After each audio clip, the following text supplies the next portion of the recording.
जी sir. आप सबका शुक्रिया और आई thank you mister Kirti Bhushan for taking such a historical step. और मैं ऑनरेबल कोर्ट का धन्यवादी हूँ कि ये जो ग्रीवेंसी लेकर कीर्ति भूषण जी पब्लिक ग्रीवेंसीज लेकर गए, कोर्ट ने took it very seriously. MC Kathua ने डिफेंड किया, कोर्ट ने रिजेक्ट किया और जितने भी डायरेक्शंस इन 7-6 नंबर्स आई हैं ये सारी पब्लिक रिलेटेड है, पब्लिक इंटरेस्ट में है।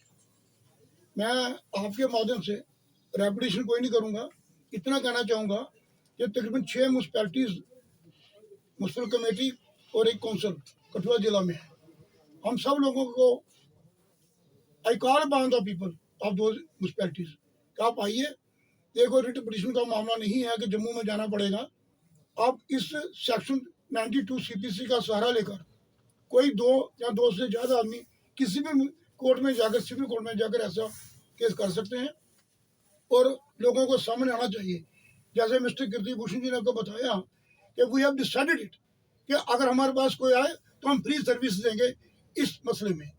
जहाँ तक स्ट्रे एनिमल की मैं एक ही बात करना चाहूँगा, हमारा पर्सनल एक्सपीरियंस मैं आपको बता रहा हूँ कि आप याद करें तकरीबन 8 साल पहले पारीबाड़ में एक सरार साहब इसी वजह से उनकी जान चली गई और मैंने एज एन एडवोकेट हमने FIR दर्ज की और अल्टीमेटली डीन जो ईओ साहब थे उनको हाई कोर्ट में जाना पड़ा फॉर क्वेश्चनिंग पर्पज। और रिसेंटली अभी 2 साल पहले सिर्फ मेरे लखनपुर में ऐसी वारदात हुई। भाई एक हमारे बड़े भाई वो सरार साहब वो भी इसी हादसे का शिकार हुए, ऐसे हादसे का शिकार हुए। मैं चाहूँगा कि जितनी भी बातें जो क्लब की गई हैं, चाहे कठुआ म्यूनसिपल काउंसिल है, चाहे म्यूनसिपैलिटी लखनपुर है, म्यूनसिपैलिटी लखनपुर है, हीरानगर है, बिलावर है, बसोली है, नगरी है, इन सबको इन गाइडलाइन को सुओ मोटे ही इन पर एक्शन करना चाहिए और इसे बजाय इसके इस लिटिगेशन को ड्राउन करें या कठुआ म्यूनसिपल काउंसिल ये कहे कि ये डायरेक्शन हमें हैं। नहीं, ये डायरेक्शन जो है डिस्ट्रिक्ट की तमाम म्यूनसिपैलिटी अपने आप पर डायरेक्शन लागू समझे, इसमें लोगों का भला है। Thank you very much. Town जिससे मुझे बड़ा ज्यादा लगाव है, मैं पीढ़ी दर पीढ़ी यहाँ का रहने वाला हूँ। कठुआ टाउन की अगर हिस्ट्री में देखेंगे तो सबसे पुरानी 3 फैमिलीज में से एक फैमिली मेरी है। इसलिए मैं समझता हूँ कठुआ टाउन को जितनी बारीकी से, जितने करीबी तरह से मैं मानता हूँ, उतना शायद ये पार्षद लोग जो चुन के गए हैं वो नहीं मानते हैं। वो सिर्फ एक सीट को ऑक्यूपाई करने के लिए वहां पहुंचे हुए हैं या पावर को एज्यूम करने के लिए या पावर को अपने हाथ में काबू में लाने के लिए वहां पे गए हुए हैं। लोगों को सेवा करने के लिए वहां पे नहीं गए हैं। लोगों के साथ धोखा हुआ या नहीं धोखा हुआ ये लोग खुद तय करेंगे, मेरा उसके ऊपर कोई कमेंट नहीं है। लेकिन मैं अपनी बात करता हूँ बतौर रिस्पॉन्सिबल सिटीजन, कठुआ का नागरिक होने के नाते मैंने केस फाइल किया और आज मुझे खुशी है कि जैसा मैंने डिजायर किया था वैसा ही मुझे हाल ही में से आप मुद्दे ये उठा रहे हैं तो आपके ये जो मुद्दों से ऐसे लग रहा है कहीं ना कहीं बू ये आ रही है कि कहीं ये इसके पीछे कोई राजनीति तो नहीं आपकी? अरे नहीं, अगर ये राजनीतिक होता, क्योंकि ये जो ऑब्जेक्शन आपने रेज किया आज, ये रेज म्यूनसिपल काउंसिल कठुआ ने भी किया था कि ये एक पॉलिटिकल वेंडिक्टा में ये केस फाइल किया गया है, इससे कोई पॉलिटिकल माइलेज लिए जाने हैं कीर्ति भूषण ने।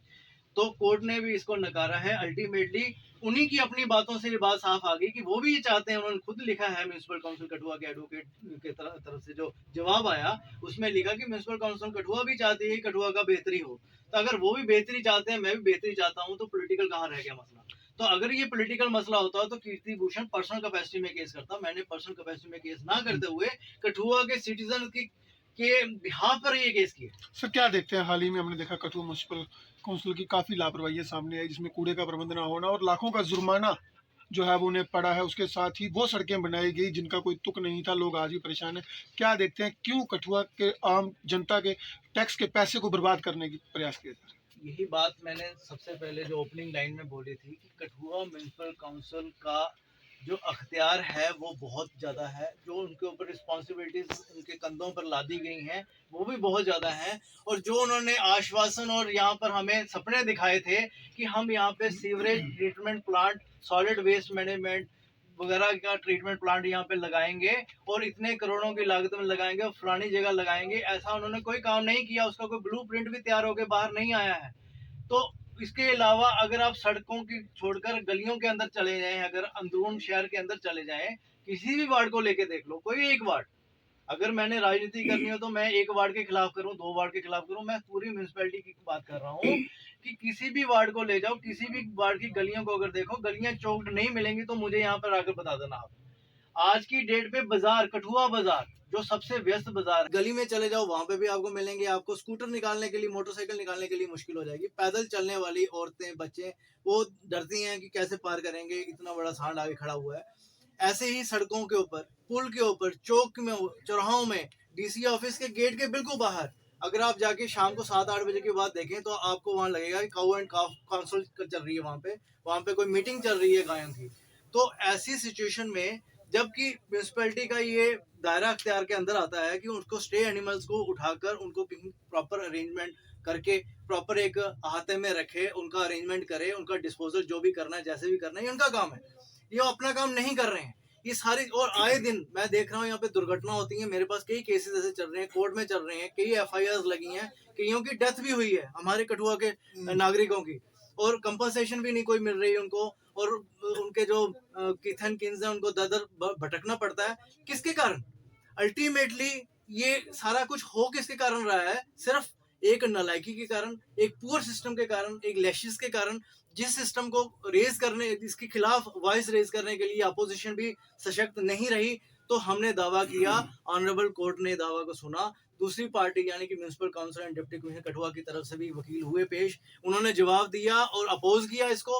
अपोज करने के बावजूद जब इसकी आर्गूमेंट्स हुए, आर्गूमेंट सुनने के बाद ऑनरेबल कोर्ट ने तारीख 16 दिसंबर को एक ऑर्डर जारी किया, इंटरिम ऑर्डर, जिसमें उन्होंने इंटरिम एप्लीकेशन को डिस्पोज ऑफ करते हुए कुछ डायरेक्शंस इशू की हैं, और डायरेक्शन इशू की है municipal council Kathua and deputy commissioner Kathua को डायरेक्शंस इशू की हैं। ये टोटल इनकी हैं 7 डायरेक्शन दी हैं टोटल ऑनरेबल सब जज कठुआ ने। तो जिसकी कॉपी एक हमने फ्राइम कर दी है, म्यूनिसिपल काउंसिल कठुआ को भी कर दी है, डिप्टी कमिश्नर कठुआ को भी करवा दी है, कोर्ट की तरफ से गई है। तो आपके माध्यम से मैं एक आम नागरिक को भी, कठुआ के एक आम सिटीजन नागरिक को भी मैं आगाह और अवेयर करना चाहता हूं कि उनके राइट्स की सराहना के लिए, उनकी संरक्षण के लिए हमने ये केस फाइल किया था। ये केस कीर्ति भूषण ने पर्सनल कैपेसिटी में नहीं किया, आप सभी नागरिकों की तरफ से, उनकी जानब से ये मैंने केस फाइल किया हुआ है, जिसमें डायरेक्शन सबसे पहले तो ये हुई कि make arrangement for disposal and waste of management by providing dustbin and making other alternative arrangements as required for the circumstances. ताकि हर जितने भी डस्टबिन कठुआ में लगे, मुझे नहीं पता, ये बताएंगे आगे कितने उन्होंने लगाए हैं, वो कम है। क्योंकि अगर आप बाजार में जाएंगे, अगर आप सड़कों पे निकलेंगे, अगर आप चौराहों में जाएंगे, आप गलियों में जाएंगे, तो आपको गंद पड़ा हुआ दिखेगा, डस्टबिन नहीं दिखेंगे। अगर कहीं डस्टबिन होंगे तो डस्टबिन नॉन वर्किंग कंडीशन में होंगे, अगर वो वर्किंग कंडीशन में भी हैं तो उनकी सफाई नहीं हो रही। आपने प्रेस कॉन्फ्रेंस रखी है, क्या है उसका विशेष मुद्दा? नमस्कार सभी मीडिया बंधुओं का मैं बड़ा धन्यवादी हूं कि बड़े कम समय के अंतराल में आप सभी यहाँ पे इकट्ठे हुए हैं। एक बड़ी इंपॉर्टेंट अपडेट के लिए मैंने आप सभी को यहाँ पे तकलीफ दी है आने के लिए। ऐसा था कि साल 2019 में मैंने खुद एक सिविल सूट फाइल किया था honourable civil court of Kathua में, जो कि ट्रांसफर हुआ था ऑनरेबल सब जज साहब कठुआ के पास।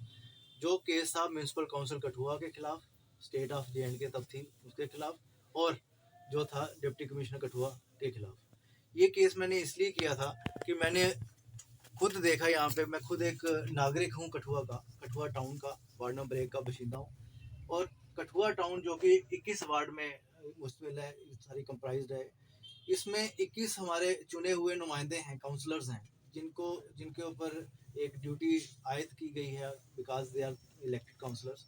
उसके बाद इन्होंने प्रेसिडेंट भी बनाया, उसके बाद म्यूनसिपल काउंसिल कठुआ चलाया भी इन्होंने। म्यूनसिपल काउंसिल कठुआ में चलाते हुए दुर्भाग्यवश अगर मैं कहूँ, इतनी लच्चर तरीके से ये चलाया इन्होंने यहाँ पे, जिसके लिए अदरवाइज कठुआ एक ब्यूटीफुल टाउन माना जाता था। लेकिन यहाँ पर मैंने खुद नोटिस किया कि गार्बेज के लिए कोई सिस्टम नहीं है। अगर आप खुद देखें, आज भी पोजीशन वही है कि जहाँ जहाँ पर डस्टबिन लगे हुए हैं, वहीं पर डस्टबिन के अंदर गंद कम पड़ा हुआ है, बाहर गंद ज़्यादा पड़ा हुआ है। और उस गार्बेज की मैनेजमेंट के लिए इनके पास कोई प्रोग्राम नहीं है। जब से ये म्यूनसिपल काउंसिल बना, उससे पहले से हम ये सुनते आ रहे हैं, और बनने के बाद हमने और ज़्यादा सुना। यहाँ के मौजूदा MP साहब ने भी यही कहा था कि हम यहाँ पर सिस्टम लाएंगे, सीवरेज मैनेजमेंट का एक ट्रीटमेंट का प्लांट लगाएंगे, और वगैरह वगैरह बड़े बड़े वादे भी किए, लेकिन आज तक उसका फ्रेमवर्क हमें कुछ मौके के ऊपर नहीं मिला। 2019 में जब मैंने देखा कि म्यूनसिपल काउंसिल कठुआ अपने इन रिस्पॉन्सिबिलिटीज को पूरी करने में पूरी तरह फेल हो गई है, और जो अपोजिशन पार्टी जिसको इसकी मुखालफत करनी चाहिए थी, रेज करनी चाहिए थी वॉइस, और लोगों की वॉइस बन के वहाँ पे बैठना चाहिए था म्यूनसिपल काउंसिल में, उन्होंने भी इकट्ठे मिलकर सरकार बना ली और अपना नुमाइंदा चुन के यहाँ पे प्रधान बना लिया। लेकिन अनफॉर्चुनेटली यहाँ पे अपोजिशन रही नहीं। विद इन अपोजिशन हो अगर पार्टी में किसी की, तो मैं कह नहीं सकता, लेकिन म्यूनसिपल काउंसिल में अगर काम करवाना है, सशक्त लोकतंत्र में अपोजिशन जो होती है बड़ी इंपॉर्टेंट रोल प्ले करती है। लेकिन जहाँ अपोजिशन ही कोई नहीं होगी तो लोगों की समस्या का निर्वहन कैसे होगा?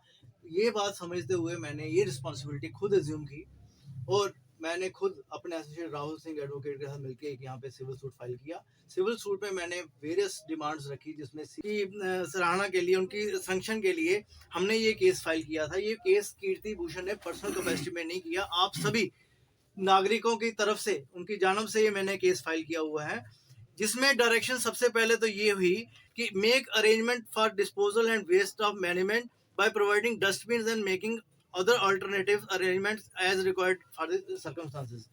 ताकि हर जितने भी डस्टबिन कठुआ में लगे, मुझे नहीं पता, ये बताएंगे आगे कितने उन्होंने लगाए हैं, वो कम है। क्योंकि अगर आप बाजार में जाएंगे, अगर आप सड़कों पे निकलेंगे, अगर आप चौराहों में जाएंगे, अगर गलियों में जाएंगे, तो आपको गंद पड़ा हुआ दिखेगा, डस्टबिन नहीं दिखेंगे। अगर कहीं डस्टबिन होंगे तो डस्टबिन नॉन वर्किंग कंडीशन में होंगे। अगर वो वर्किंग कंडीशन में भी हैं तो उनकी सफाई नहीं हो रही, उनकी वेस्ट मैनेजमेंट नहीं है प्रॉपर। अगर कोर्ट ने कहा है कि उसकी प्रॉपर मैनेजमेंट करो, वहां पर जाओ, देखो कितने डस्टबिन कम है, उतने डस्टबिन और लगाओ। ये मत कहो कि हमारे पास पैसे नहीं है। सेकंड, उन्होंने कहा कि स्ट्रे एनिमल्स, जो आवारा पशु आपके यहाँ पे घूम रहे हैं सड़कों के ऊपर, जो आए दिन दुर्घटनाओं का कारण बन रहे हैं, उनका अरेंजमेंट करो, उनको उठाओ वहां से, और प्रॉपर लीगली तरीके से उनको कैसे कहाँ पे बिठाया जाए, उठाया जाए, रखा जाए, ये म्यूनसिपल काउंसिल कठुआ, ऑनरेबल वर्दी डिप्टी कमिश्नर कठुआ ही देखेंगे। लेकिन किसी सिटीजन को हानि या क्षति नहीं पहुंचनी चाहिए, उसकी जिम्मेवारी भी इनको आयद की गई है। थर्ड, अरेंजमेंट करना है कि ज्यादा से ज्यादा यहाँ पे वृक्ष लगे, प्लांट्स लगे, वृक्षारोपण हो, और कम से कम यहाँ पे कटाई हो। अगर आप देखेंगे, बड़ी ग्रीन सड़क बनी थी हमारी कठुआ तांगड़ी पैलेस से लेकर अगर कठुआ जेल तक अगर आना हो, हमने यहाँ पे नगरी अड्डा तक आना हो, तो एक रोड बनी जिसमें ग्रीनरी एक सेगमेंट बनाया गया। एक पायलट प्रोजेक्ट में बताया गया कि कठुआ की सड़कें ऐसी भी हो सकती हैं। उसको ही देखकर, उसकी तर्ज पे कॉलेज रोड कठुआ कालीबड़ी से लेकर यू टर्न लेते हुए सीधा हटली मोड़ तक जो रोड बनाई गई, उसके सेंटर में डिवाइडर में वृक्षारोपण किए गए ताकि हरियाली हो। लेकिन आए दिन हम देखते हैं यहाँ पे, वहां पे कंडीशन जो पेड़ों की है, प्लांट्स की है, वो बदतर हो गई है, उसको मैनेज प्रॉपर नहीं किया जा रहा। और शहर में जहाँ पे पोल्यूशन दिन ब दिन बढ़ता जा रहा है, वहां पर ग्रीनरी की कितनी जरूरत है सभी को पता है, यहाँ पे पार्क्स की कितनी जरूरत है, पार्किंग मैनेजमेंट की कितनी जरूरत है सबको पता है, लेकिन म्यूनसिपल काउंसिल कठुआ को शायद नहीं पता। तो कोर्ट ने उनको याद कराया है कि कठुआ में डिफॉरेस्टेशन जो हो रही है उसको डिस्करेज करें, एफॉरेस्टेशन को एनकरेज करें, और मैक्सिमम प्लांट्स यहाँ पे लगाए जाएं। और हर चौक चौराहे पर अगर ये ग्रीन बना दें, वहां पर पेड़ पौधे लगा दें, तो कितना अच्छा होगा। बजाय इसके किसी कोई यहाँ पे मूर्तियां खड़ी कर दें, उससे अच्छा है कि वहां पे एक चौराहा बना के ग्रीनरी पैदा कर दें, ज्यादा बढ़िया रहेगा। Make arrangement to make proper clean drinking water which often mixes up with gutter water. Clean drinking water which often mixes up with gutter water. एक ये बड़ी समस्या है। हमारी जितनी पानी की पाइपें यहाँ से गुजर रही हैं, वो नालियों और गटर के अंदर से गुजरते हुए लोगों के घर तक पहुँचती हैं, जो आए दिन कारण बनती हैं बीमारियों का। डायरिया लोगों को हो रहा है यहाँ पर, सिर्फ डायरिया नहीं, डायरिया के अलावा और भी बड़ी बीमारियां हो रही। अगर आप देखेंगे पिछले कुछ दिनों में, तो कठुआ के टाउन में भी कैंसर जैसे जो जानलेवा बीमारियां हैं, उनका भी बहुत ज्यादा चलन देखा गया, बहुत ज्यादा बढ़ गई हैं। वो सभी का कारण मैं समझता हूँ, या किसी को लीवर की डिजीज हो रही है, जॉन्डिस हो रहा है, तो सारा कारण जो है पानी है। गंदा पानी अगर किसी घर में अगर आप भेजोगे, तो गंदे पानी से बीमारियां होनी ही होनी है, इसके में कोई दो राय नहीं है। तो म्यूनसिपल काउंसिल कठुआ को चाहिए कि कोई ऐसी पाइप जो गटर के अंदर से निकल रही है, उसको उठा के, उसको सेपरेट करके गटर से ना निकले, ये इंश्योर करना है। ये ऑनरेबल कोर्ट ने डायरेक्शन दी है, और इस डायरेक्शन के तहत अब उनको काम करना पड़ेगा। इसके अलावा उन्होंने कहा है कि make arrangement to clean all the blocked drains before starting of rainy season which are full of garbage. हम देखते हैं जब भी रेनी सीजन आने वाला होता है, मई जून के महीने में पूरी पूरी नालियां ब्लॉक हुई पड़ी होती हैं। जब बारिश, थोड़ी सी बारिश होती है तो कठुआ शहर तालाब में तब्दील हो जाता है। फिर आप लोगों की अपनी रिपोर्टिंग्स अगर देखें निकाल के मई जून जुलाई के महीने में, तो आपको दिख जाएंगी। हर साल आपने कई 10-10, 20-20 रिपोर्टिंग हर एक साल में आपने की होंगी, एक एक पत्रकार ने की होगी अपने अपने चैनल पे, अपने अपने अखबारों में, जिसमें आपने बताया होगा कठुआ शहर कैसे एक तालाब का शक्ल अख्तियार कर लेता है। तो इसके पीछे कारण क्या आया? कारण फिर वही आया, लच्चर व्यवस्था। जो कानून व्यवस्था कानून ने बनानी है, वैसे ही सैनिटाइजेशन की व्यवस्था म्यूनिसिपल काउंसिल कठुआ ने बनानी है, जो नहीं बना रही। इसलिए हमें केस करना पड़ा। ऑनरेबल कोर्ट ने डायरेक्शन दी कि रेनी सीजन से पहले तो इंश्योर करो, वैसे तो 12 महीने इंश्योर करो कि नालियां प्रॉपर वर्किंग कंडीशन में हो, ड्रेन्स प्रॉपर रनिंग कंडीशन में रहें। लेकिन अगर रेनी सीजन आने वाला है तो उसके लिए डबल अख्तियार अपना करिए वहां पे। Make arrangement to discourage and stop unauthorized constructions for unauthorized encroachment also। अगर आप देखें कठुआ टाउन में, शहर के अंदर आप देखें कॉलेज रोड पूरी, अगर जो सबसे व्यस्त रोड है, जहां पर बसें भी चलती हैं, मेट्रोडोर भी चलती हैं, ऑटोज भी चलते हैं, लोगों के प्राइवेट गाड़ियां भी चलती हैं, स्कूटर मोटरसाइकिल भी चलते हैं, और सभी तमाम बैंकिंग इंस्टीट्यूट्स यहाँ पे हैं। कठुआ के शहर के हिसाब से जो मॉल बने हुए हैं वो यहाँ पे हैं, इंपॉर्टेंट शॉप्स यहाँ पे हैं, इंपॉर्टेंट ऑफिस इसी रोड पे हैं। तो आए दिन हम देखते हैं पार्किंग की समस्या। पार्किंग की समस्या को मीट आउट करने के लिए एक प्रोजेक्ट इन्होंने कहा कि हम बनाएंगे, मल्टी स्टोरी पार्किंग बनाएंगे। लेकिन वो पार्किंग अगर बना रहे हैं ये मुखर्जी चौक के ऊपर,